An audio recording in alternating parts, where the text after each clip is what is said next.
হে রাবণ তুমি তো কোন দূর ছাই। যখন সীতা হারিয়ে অন্বেষণ করতে করতে চলে যায়, অদূর হতে একটা কুটির দেখতে পায়।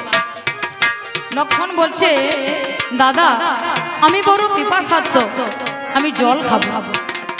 মনে মনে ঘুরিতে ঘুরিতে দেখি মারে ভাই, ওই দেখো ভাই একটা জানি কুটির মনে হয়। ওই কুটিরের দেদারে যখন আগাইয়া গেল, ওই অদূর হতে তিনি দেখিবারে পেল। জানো কুটিরে ঢুকবার আগে অনেকটা রাস্তা বেয়ে ফুল সাজিয়ে রাস্তা করে তৈরি করে রেখে দিয়েছি। অবাক হয়ে গেল রামচন্দ্র, এ রাস্তা কার, কে আছে এই কুটিরে, আমাকে জানতেই হবে। কুটিরে গিয়ে রাস্তায় পার হয়ে কুটিরে গিয়ে ধাক্কা দিচ্ছে দরজায়, কে আছো, ঘরে কেউ আছো? ঘরে দরজাখানা কাতরাতে কাতরাতে আস্তে আস্তে এসে খুলে দিল। দেখলো একটা বৃদ্ধা নারী। বলো মা খানি জল দেবে? বলে তোমরা কে বাবা? আহারে তোদের মার মুখখানা যেন শুকিয়ে গিয়েছে। কোথায় বাড়ি? কেন এসেছিস বাবা আমার এই ঘরে? আমি গরিব দুঃখী নারী, নাম আমার হয় সবরি গো।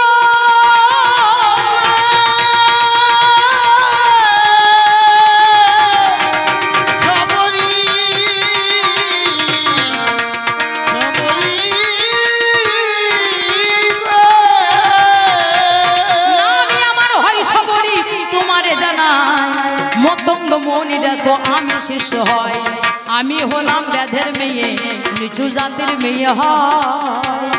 আমার হাতে জল তুমি খাবে কিনা তাই, আমি নিচু কাস্টের মেয়ে, আমি ব্যাধের মেয়ে, আমার নাম সবরি, আমার হাতে জল তুমি খাবে তো বাবা? তা বলছে আমার কাছে কোনো জাতের বিচার নাই। তোমার নাম কি বাবা? আমার নাম রাম। যেই নামটা বলেছে সঙ্গে সঙ্গে হৃদয় কেঁপে উঠেছে। রাম? কোন রাম? আমি দশরথের ছেলে রাম। কোথায় বাড়ি? অযোধ্যা নগরে।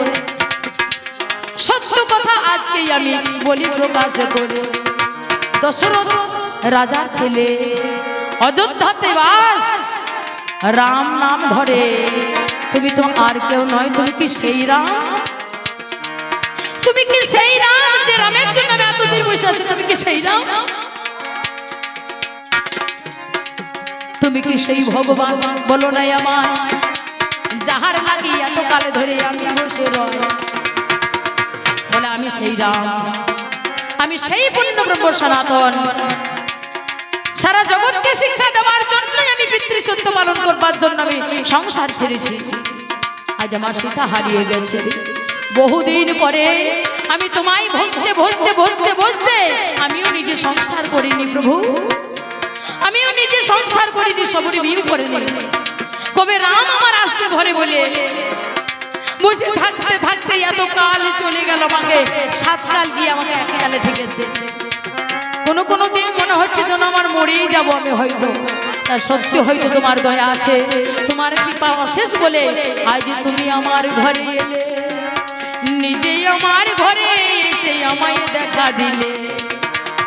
জানো তো তুমি না আসবে সেটা আমার বিশ্বাস ছিল, আমার বিশ্বাস ছিল বলে প্রতিদিন সকালবেলায় উঠে আমি সেই ছোটবেলা থেকে ওই গাছের ফুল তুলি, আর ফুল তুলে তুমি যে রাস্তা দিয়ে আসবে সেই রাস্তা দিয়ে আমি ফুলের রাস্তা বানাই, আর ফল তুলি আর ঘরে রেখে দিই, আর তোমার সেবা দিই, তোমার নামে সেবা দিই। দেখতে পাই না, তবে আজ আমি ফল এনেছি, তবে আজ আমার শরীরটা খুব ভালো ছিল না, আমি উঠতে পারিনি, তাই বেশি দূরে যেতে পারিনি। তো একটু অল্প দূরে গিয়ে আমি একটা ফল পেয়েছি। ফলটা খুব ভালো নয়, ফলটা হলো কুল, ওটা হয়তো খুব ভালো হবে না। তুমি বসো প্রভু। বসতেই আসন দিল, সেই দিন একটা করে ফুল মুখে তুলে নিল, নিজে একটা করে ফুল মুখে দিচ্ছে সবরি। ওই যে না প্রভু এই কুলটা ভালো নয়, এই কুলটা বোদা ভালো নয়, ফেলে দিচ্ছে। আবার একটা কুল নিয়ে মুখে দিচ্ছে, এই কুলটা কষ্টা, এটা তোমাকে খেতে ভালো লাগবে না, আবার ফেলে দেয়। আবার একটা কুল নিয়ে মুখে জানিয়ে দেয়, আহা এটা তো খুব মিষ্টি, প্রভু এই নাও তুমি গ্রহণ করো। মুখে নিজে খাই, মিষ্টি হলে ভগবানের বদলে দেয়, আর যেটা কষ্ট হয় সেটা তুলে ছুঁড়ে ফেলে দেয়। ভক্তের এই করুণ আমি দেখি বারে পাই, ভক্তের এঠোই আমি এই খেয়ে যাই। ওই থুতু মাখা ওই লালা মাখা ভক্তের পোশাক আমিও খাই। হরি বল হরি বল হরি বল হরি বল।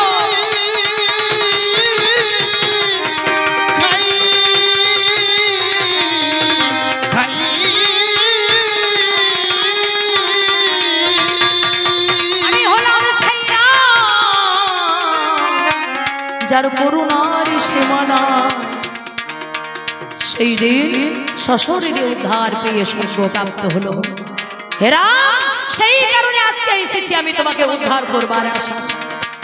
রামের যখন জন্ম হয় সেই দিন সুখ আর সারণ নামে দুটো পাখি রাবণের কাছে এসে দূত হয়ে এসে সেদিন বলেছিল, হে রাজন আমি শুনতে পেলাম দশরথ রাজার ঘরে দশরথের ছেলেরা হয়েছে, একটা হচ্ছে রাম, আজ এই না রামের কথা বলেছে, সঙ্গে সঙ্গে মাথার মুকুট ভূমিতে খুশি খুশি গড়াগড়ি কাটছে। সেদিন রামচন্দ্র রাবণ বুঝতে পেরেছে যে ওই আমার কাল হয়ে দাঁড়িয়েছে, আর আমার বেশি দিন মেয়াবি নাই, তাইতে বলে যায় আজ সময় আমার রামচন্দ্র তোমারে জানায়, আজ এইবারে রাবণ রাজা কি কর্ম করিলে, ওই সীতাকে তুমি মনেতে রাখিলে, আরে অশোক কাননের মধ্যে অমনি নিয়ে রয়, আজ সেই ঘরের মধ্যে দেখো সীতা বসে রয়, আজ সেই বৃক্ষের তলায় দেখো সীতা বসে আছে, প্রতিদিন রাতের বেলা তাহার কাছে গেছে, সীতারও কাছেতে গিয়ে করে নিবেদন, বলে এখনো বলছি স্বামী রূপে করো না বড়, রামে তোমার আর আসবে না গো, আমার স্বামী রূপে আমার করো না বড়,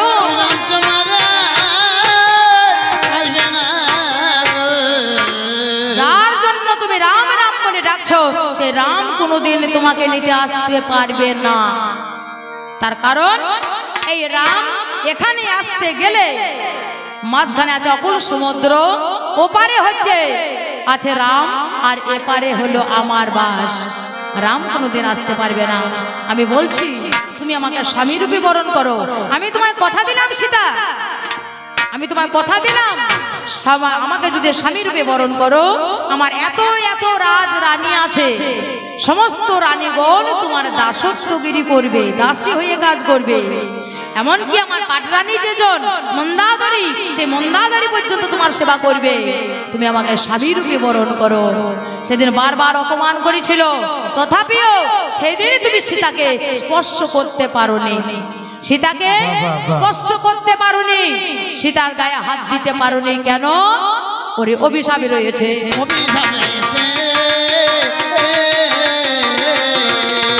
যাই বলে যাই তোমার কাছে,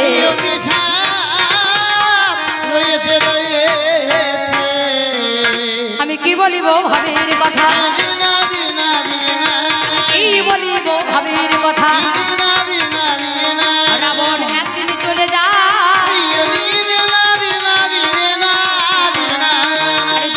জয়ে গিয়েছিল রাবণ, মনের মাঝে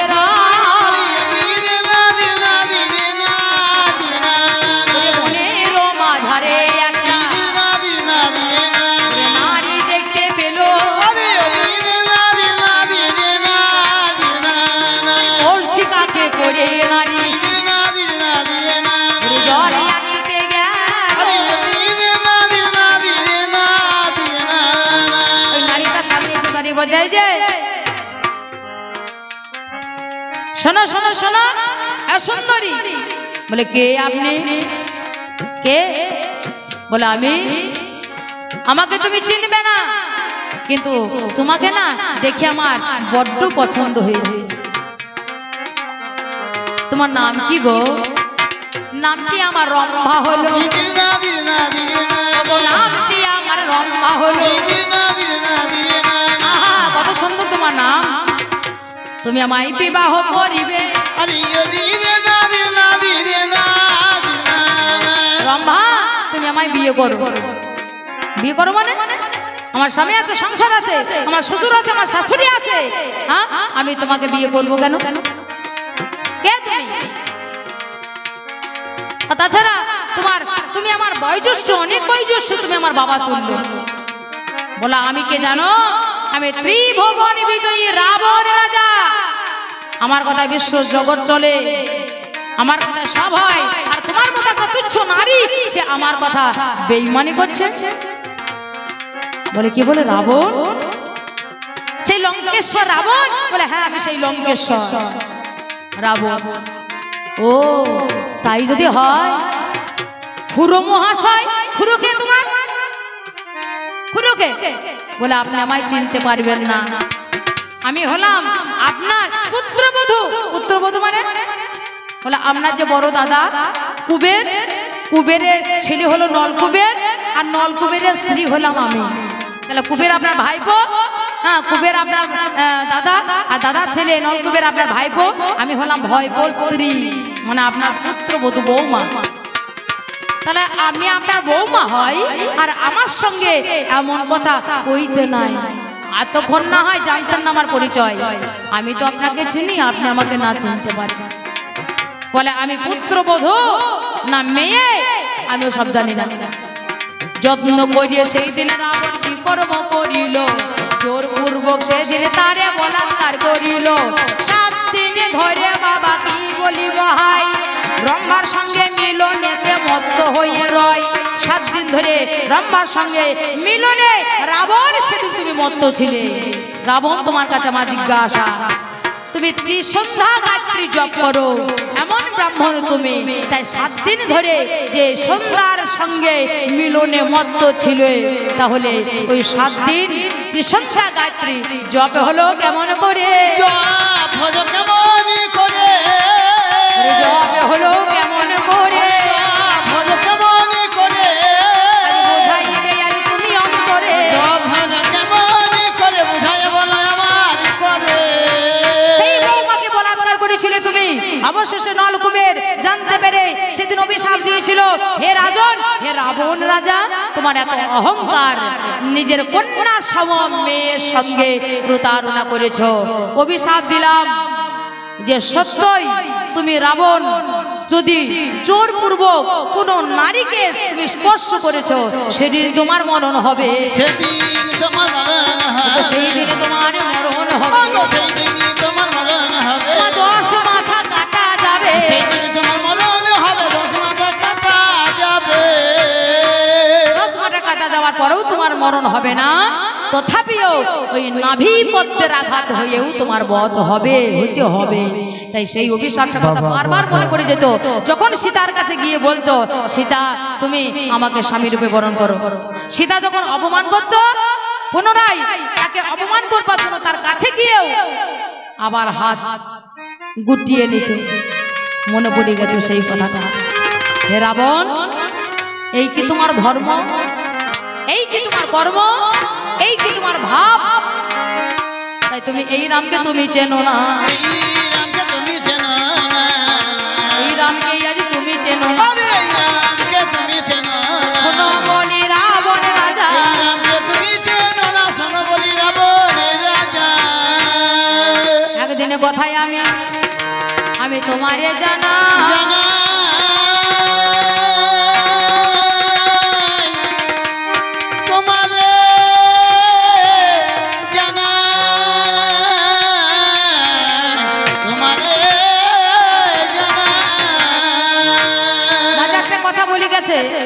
যে তুমি সারা বিশ্ব জগতের প্রতি, সারা বিশ্ব জগতের প্রতি হয়ে তুমি আমার ভগ্নী শূর্পণখার প্রতি হলে না কেন? শূর্পণখা যখন তোমাকে বিবাহ করতে গেল, সেই শূর্পণখাকে তুমি অপমান করলে, নাক কান কেটে দেওয়া করালে লক্ষণকে দিয়ে। এর কারণটা কি? আমি সারা বিশ্ব জগতের প্রতি হয়েও শূর্পণখার প্রতি হয়। তুমি বা দাদা, তুমি নিজে দাদা হয়ে নিজে বোনের পতিকে, ভগ্নী পতিকে তুমি বধ করেছো। ঠিক ঠিক ঠিক। তুমি দাদা হয়ে নিজের ভগ্নী পতিকে তুমি বধ করেছো। যখন স্বামী মরা হয়ে সেদিন তোমার ভগ্নী এসে তোমার কাছে এসে হাজির হয়ে বললো, দাদা গো তাহলে আমার উপায় কি হবে? হ্যাঁ, অসময়ে যে আমার স্বামী মারা গেল, আমার উপায়টা কি হবে? তুমি বলে দাও। দাদা হয়ে কি কর্তব্য? বোন, একজন মরে গিয়েছে, তুই ঘরে থাক, সময় হবে, আমি তো রাজা, তুমি রাজা, তুমি যাকে যা বলবে তাই শুনছো। আমি রাজা, আমি একটা ভালো পাত্র দেখে আমি তোর একটা বিয়ে দেবো, আবার একটা বিয়ে দেবো। কেন সোনাকে কি সময় পালিয়ে গিয়েছিল বিয়ে দেওয়া? তা তো সময় চলে যায়নি। সে দাদা হয়ে তুমি আস্কারা দিয়েছিলে, তুমি পঞ্চবনে বনে থাকবে, আর ঘর আদর্শনকে বলেছিলে যাও তুমি তাকে আগলাও, তুমি তাকে পাহারা দাও। আর সেই বনের মাঝখানে তুই থাকবি, যদি কোনো ভালো পুরুষ পাই তাকে তুই বিয়ে করবি, তার কাছে গিয়ে তুই প্রেম নিবেদন করবি। তুমি শিখিয়ে দিয়েছিলে ঠিক ঠিক। তোমার এই বোনটাকে। তাহলে দাদা হয়ে যদি শিখিয়ে দেয়, তাহলে বোন হয়ে আস্কারা পাবে না? পঞ্চবটে বনে গিয়ে দেখেছিল যে এই সুন্দর একটা পুরুষ, তার জন্য রাক্ষস দেহকে ত্যাগ করে দিয়ে তোমার বোন সেদিন সুন্দরী নারী বেশ ধারণ করে এসেছিল।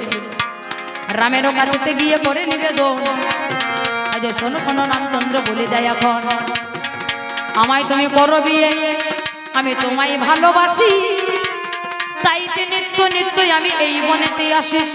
হ্যাঁ গো, আমি তোমায় খুব ভালোবাসি, আমায় তুমি বিয়ে করো। বলে শোনো, আমি তোমাকে বিয়ে করব না। কেন করবে না? না, আমার কাছে এই যে আমার ঘরের ঘরণী আছে, আমার বউ আছে, তাহলে বউ যদি কারো থাকে তাহলে বিয়ে করতে পারে? বলে শোনো, একটা পুরুষের এ যুগের রীতি, একটা পুরুষের অনেক বিবাহ চলে। বলে হ্যাঁ চলে, কিন্তু আমার চলবে না। তার কারণ সীতাকে বাসর ঘরে রাতে আমি কথা দিয়েছিলাম উপহার স্বরূপ যে সীতা, আমি তোমায় ছাড়া অন্য কোনো নারী গ্রহণ করব না। সেই কারণে তোমার কাছে আমি বলে যাই, আমি তোমায় বিবাহ কবু করব না। লক্ষণের কাছে গিয়ে করে নিবেদন, আমায় বিয়ে তুমি করো না। এখন বারবার লক্ষণকে বিরক্ত করিল। লক্ষণ বলে বিবাহ করব না জানি ভালো, 14 বছর আহার করব না, 14 বছর নিদ্রা যাব না, 14 বছর না করিব হাই, নারী দর্শন আমি না করিতে যাই। সেই কারণে তোমার কাছে করি নিবেদন, বিবাহ করব না বলে যাই। এখন এই কথা সর্বনাকা জন্ম হতে পেল, নিজের রূপ তখন ধারণ করিল, রাক্ষসের রূপ তখন অমনি ধরে লয়, হাউ মাউ করে সীতাকে যখন ধরবার জন্য যায়। তখন বাবা ওই বেটা ছেলেগুলোকে বাদ দিয়ে ওই মেয়েটাকে ধরবো বলে সেই দিন এই সর্বনাকা তাকে খাবার জন্য এসেছিল। লক্ষণ কি করবে? লক্ষণ একটা বান মেরে দিল, আর ওই বানে সর্বনাকার করে নাক কানে কাটা গিয়েছে, কানে কাটা গিয়েছে।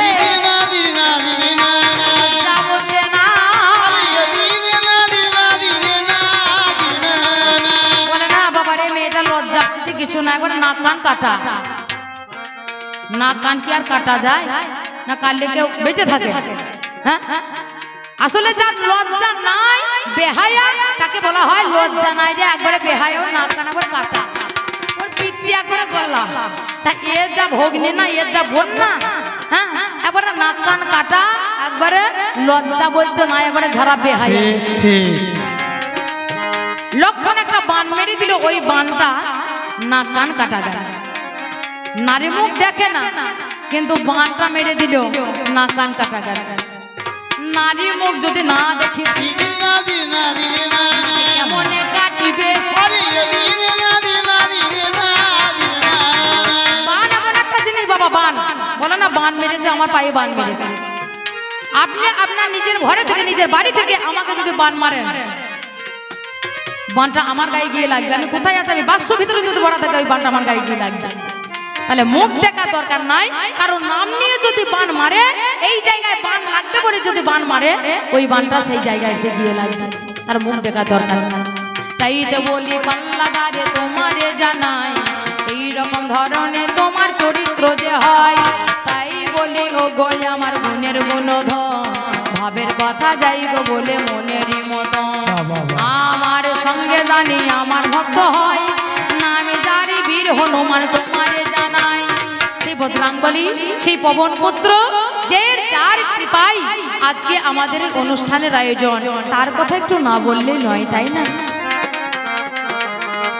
রাবণ রাজা চিন্তা করলো যে ওর প্রাণের চেয়ে প্রিয় ভাই লক্ষণ এই লক্ষণকে যদি মেরে ফেলা হয় তাহলে কিন্তু রাম কাঁদতে কাঁদতে সে নিজেও মরে যাবে সীতা হারিয়েছে সীতা বিনা অর্ধেকটা মারা গেছে এইবার যদি লক্ষণকে হারিয়ে ফেলে তাহলে পুরোটাই মরে যাবে আর যুদ্ধ প্রয়োজন হবে না এই কথাটি চিন্তা করে কি কর্ম করিল শক্তি নামক একটা বান শেষ মেরে দিল শক্তিশাল বান মেরে দিয়েছিল সেই দিন লক্ষণকে এই বানটা দিয়েছিল কে ময়দানব রাবণ রাজা শ্বশুর মশাই যৌতুক হিসাবে এই বানটা রাবণ রাজাকে দিয়েছিল আর বলেছিল যে এই বানে যাকে মারবে সে মরবে সূর্যের আলো যদি তার গায়ে পড়ে তাহলে সে মরবে আর এর ওষুধ এই দেশে মিলবে না একমাত্র গন্ধমাদন পর্বতে আছে সেই পর্বত যেতে গেলে 6 মাসের রাস্তা মারা যাবে হাই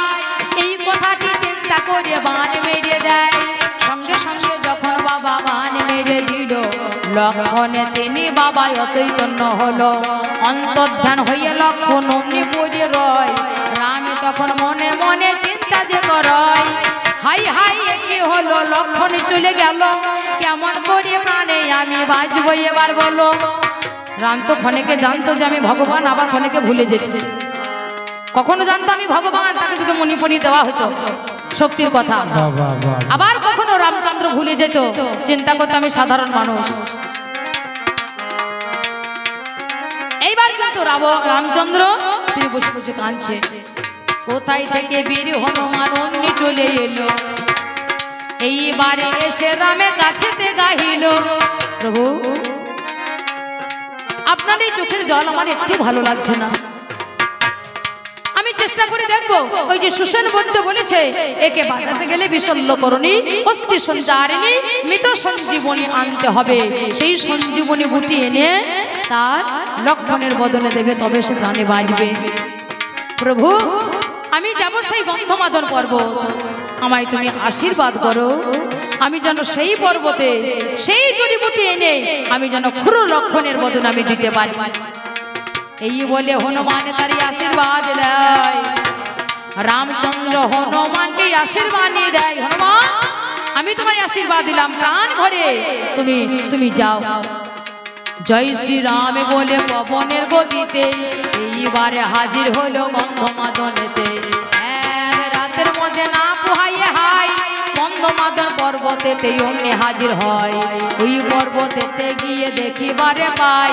কোথায় আছে বিশল্যকরণী গোতায় ওইটাই আমার ওইটাই হয়তো বিশল্যকরণী হবে কিন্তু যদি না হয় তবে কি এইটা না না না যদি না হয় এইটা বোধহয় অস্থি সঞ্চারিণী না যদি না হয়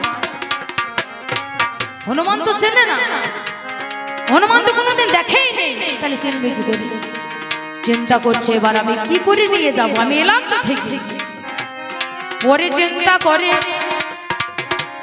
যদি আমি নিয়ে যাই পদ পর্বত পুরে এই পর্বতখানা যদি নিয়ে যাওয়া হয় তাহলে তো বৈদ্যরাজ জানতে পারবে এই কথাটি চিন্তা করে বীর হনুমান অবশেষে নামের প্রতি বিশ্বাস করিল ওই নামের প্রতি বিশ্বাস করে জয় জয় শ্রী রামচন্দ্র কি জয় সেই জয় রাম নাম করে সেই দিন গোটা পর্বতখানা নিল হাতে দিয়ে পড়ে এক হাতেতে তিনি আজ গদা হাতে লয় এক হাতেতে তিনি দেখো ওই পর্বত লয় পর্বত লইয়ে দেখো অমনি চলে গেল নন্দীগ্রামের উপর দিয়ে যখন যেতেছিল তারই আগে আগে বাবা দেখিবারে পাই অদূর হতে দেখো বাবা নয়নে হেরয় রাবণ জানে হনুমানের শক্তির কথা রাবণ জানে যে হনুমান সমস্ত অসাধ্যকে সাধন করতে পারবে এই রাতের মধ্যে হনুমান যখন গিয়েছে রাবণের কানে খবর আছে সেই জড়িবুটি ঔষধ এনে ঠিক এনে দিতে পারবে কিন্তু যদি সূর্যের আলো উঠে পড়ে তাহলে তো আর হবে না সূর্যদেবকে স্মরণ করলো। সূর্যদেব, সবাই মিলে খেচাইয়েন না। সূর্যদেবকে স্মরণ করলে, সূর্যদেব তুমি আবার উদয় হও। সূর্যদেব রাবণ রাজাকে বলেছিল যে আমি এখন যদি উদয় হয় তাহলে আমার অধর্ম হবে, এখন আমার উদয় হবার সময় নয়, দুপুর আছে এখনো বাকি, 4 প্রহরে রাত্রি, দুপুর চলে গেছে, এখনো দুপুর বাকি আছে। বলে তাতে কি আছে, আমি বলছি আমার কথায় তুমি উদিত হবে। যেই না দেখো সূর্যদেব উদিত হইতে যায়, এহেন সময়ে হনুমান দেখতে পাই। অদূর হতে হনুমান আজ সূর্যদেবকে দেখিবারে পেল। সূর্যদেবকে দেখে শুনে তার কাছেতে গেল। সূর্যদেবের কাছে গিয়ে করে নিবেদন, এই যে আজ শোনো, আজ সূর্য এখন, এই যে শোনো শোনো শোনো শোনো শোনো শোনো শোনো শোনো, কে কে তুমি কে? আমি হলাম হনু, আর তুমি হলে ভানু। আমি হলাম হনু, তুমি হলে ভানু। দেখো না, দেখো না, আমাদের কত সুন্দর নামের মিল, দেখো গো। শোনো শোনো শোনো, আমরা দুজনে চলো আমরা বন্ধু পাতা। বলো শোনো, আমার রাস্তা ছাড়ো, আমাকে যেতে হবে। যাবে কোথায়? এই রাবণ রাজা আদেশ করেছে আমরা সূর্য উদয় হবে। বলে এখনো সময় হয় না, তুমি যাবে না, যাবে না বলে তোমার কথা হনুমান আমি আর তো শুনবো না। এই বলিয়া যখন উদিত হতে যায়, খপ খপ করে নিয়ে বাবা বগল দাবা দেয়। যখন বাবা বগল দাবা অমনি করে দিল, সঙ্গে সঙ্গে বগল দাবা ওই এখনই হলো। সেই থেকে সূর্যদেব হনুমানের বগল দাবা হয়েই রয়ে গেছে। হ্যাঁ, যখন বলবে হনুমান তখন উদিত হবে, তার আগে হতে পারবে না। হ্যাঁ, বগল দাবা করলো সূর্যকে। সূর্যকে, এই দেহের মাঝখানে সূর্য একটা নারী, সূর্য পুল্লিঙ্গ, কিন্তু এই আধ্যাত্মিক জগতে বলছে এই সূর্য হচ্ছে একটা নারী। বামভাগে ইরা, দক্ষিণে পিঙ্গলা, মাঝখানে সুষমা। বামভাগে ইরা যাকে বলছে গঙ্গা, আর দক্ষিণে যমুনা, আর মাঝখানে কুম্ভ কথা সরস্বতী নদী। আজ সূর্য নামে একটা নারী আছে ওরে ধন, এই দেহের মধ্যখানে বলে যায় এখন। মেরুদণ্ডের বামে ইরা, পিঙ্গলা দক্ষিণে, সুষমা নারী আছে ইহার মাঝখানে। ইরা নারী চন্দ্র তুল্য তাহার বদন, পিঙ্গলা সূর্য সম শোনো দিয়া মন। পিঙ্গলা সূর্য সম। তাহলে এই সূর্য নারীকে যদি ধরা হয়, তাহলে দক্ষিণে শ্বাস দেখো বামেতে বল, দক্ষিণে শ্বাস দেখো বামেতে বল, দক্ষিণে শ্বাস দেখো বামেতে বল, দক্ষিণে শ্বাস দেখো বামেতে বল। আজ অবশ্যই আজ লক্ষণ বেঁচে যায়, দক্ষিণে শ্বাস দেখো বামেতে বল। অষ্ট সিদ্ধিকে সাধন যোগী জানে যোগ কাকে বলা হয়। যদি কেউ অসুস্থ হয়, তার জন্য যদি জড়িবুটি বা ওষুধ আনতে যায়, যদি শ্বাস দক্ষিণে বয়, জানবে যে রোগী মরবে। আর যদি দক্ষিণে না বয়ে যদি বামে বয়, জানবে যে রোগী বাঁচবে। তাই দক্ষিণের শ্বাসকে বামে আনবার জন্য আগে বগল দাবা করতে হবে। কাকে? না সূর্য নারী বগল দাবা। সূর্য নারীকে যখন বগল দাবা করিবে, দক্ষিণেরই ওই শ্বাস দেখো বামেতে আসিলে, সেই কর্ম করে জানে হায় এইবারে হনুমানে নিয়ে এসে যায়। যত্ন করে এই হনুমান যত্ন করে আনলো, সুষেন বৈদ্যের কাছেই অমনে দিয়ে দিল। এই হনুমানে জানি বীর হনুমান হয়, অসাধ্য সাধনে জানি সে জনক রয়। যা অসাধ্য, সমস্ত অসাধ্য যে সাধন করতে পারে তিনি হচ্ছে সেই হনুমান।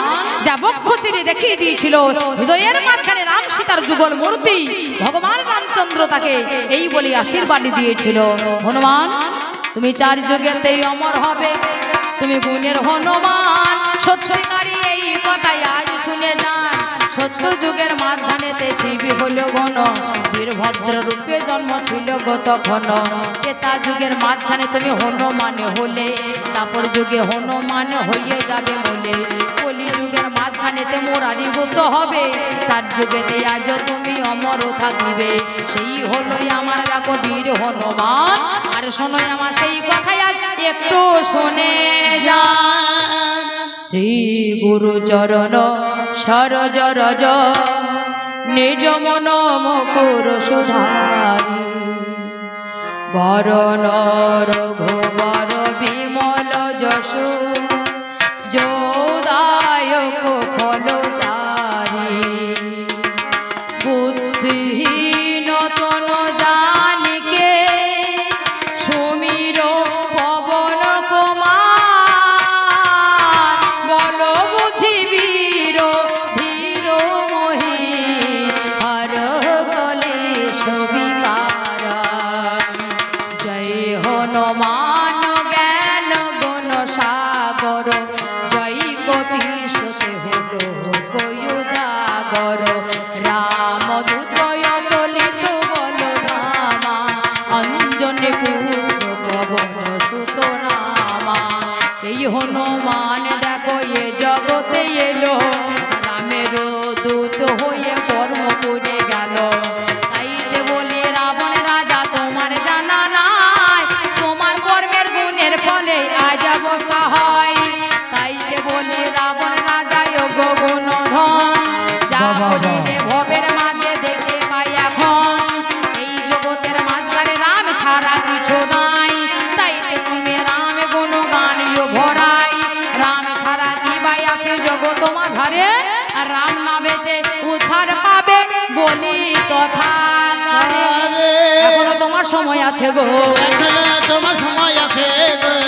আজ সময় থাকতে একবার আমি নামে বলো। এখনো তোমার সময় আছে গো, এখনো সময় থাকতে রাম বলো।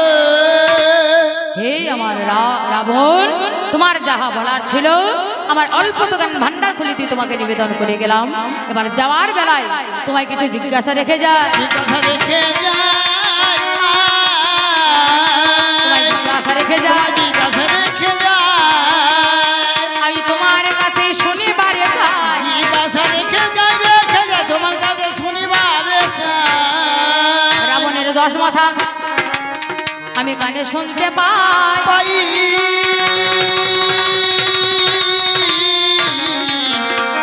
কানে, কানে শুনতে পাই। সত্য আজ আমি তাহা নয়নে হেরয়। রাবণ, যখন তুমি মাতৃগর্ভ থেকে প্রসব হয়েছ, তখন কি তোমার এই 10টা মাথা ছিল? হ্যাঁ, এই 10টা মাথা হলো কবে? মাথা হলো কেমন করে? বলো বলো গো রাজন, আজি কে আমার মারে আমি তৃতীয় নাম্বারের দাবি, আরে দিল না, দিল না, দিল না, আমি দ্বিতীয় নাম্বারের দাবি। আরে দিল না, দিল না, দিল না, তোমায় কইয়ে যায় দিল না, দিল না, দিল না, দিল না, লঙ্কা ধাম, লঙ্কা ধাম দিল না, দিল না, দিল না, গানে শুনতে পাই। দিল না, দিল না, দিল না, দিল না। এই যে লঙ্কা, এই লঙ্কার আক্ষরিক অক্ষর কি? লঙ্কা ল অনুস্বার, ইংময়ে কয়ে, লয়ে কি, অনুস্বরে কি, ইংময়ে কি, কয়ে কি, এর আক্ষরিক অক্ষর কি? কেন লঙ্কা নাম হয়েছে? কেন লঙ্কা নাম হয়েছে?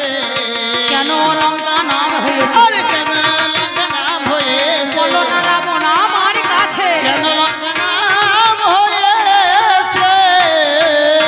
আর একটা জিজ্ঞাসা রয়ে গেছে আগে, যে 7 দিন ধরে তুমি যখন মিলনে মত্ত ছিলে, সেই তোমার বৌমা রম্ভার সঙ্গে তখন এই 7 দিনের ওই মহামন্ত্র তুমি জপ করলে কিভাবে? সেই ত্রিসন্ধ্যা গায়ত্রী মহামন্ত্র। এই 3টে দাবি তার কাছে রেখে গেলাম। মহামান্য জন আদালত সে আসুক, বলুক আমি আমার পালা, আমি এইখানেতে পাল্লা সারি, আমি এইখানেতে পাল্লা সারি, এইখানেতে আমার পাল্লা সারি, আমি এইখানেতে আমার পাল্লা সারি।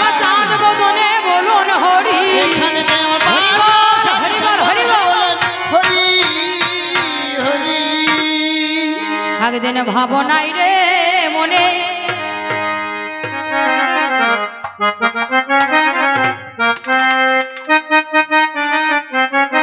না না না না না না না না না না না না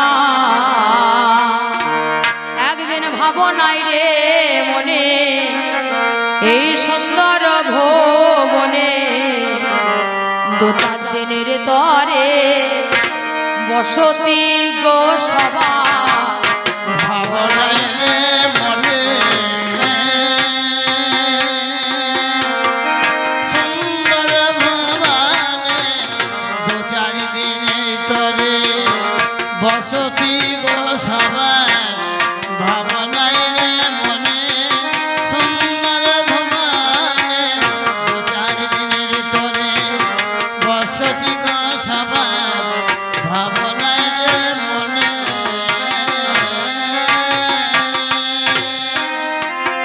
একদিন ভবের খেলা ছেড়ে যেতে হবে পারে আর ভবেরই খেলা ছেড়ে যেতে হবে একদিন ভবের খেলা ছেড়ে যেতে হবে পারে অনিত্য সংসারে বলো কে বাবা আর ভাবনাই রে মনে সুন্দর ভুবনে দু চার দিনের তরে বসতি গো সবাই ভাবনাই রে মনে সুন্দর ভুবনে দু চার দিনের তরে বসতি গো সবাই ভাবনাই রে মনে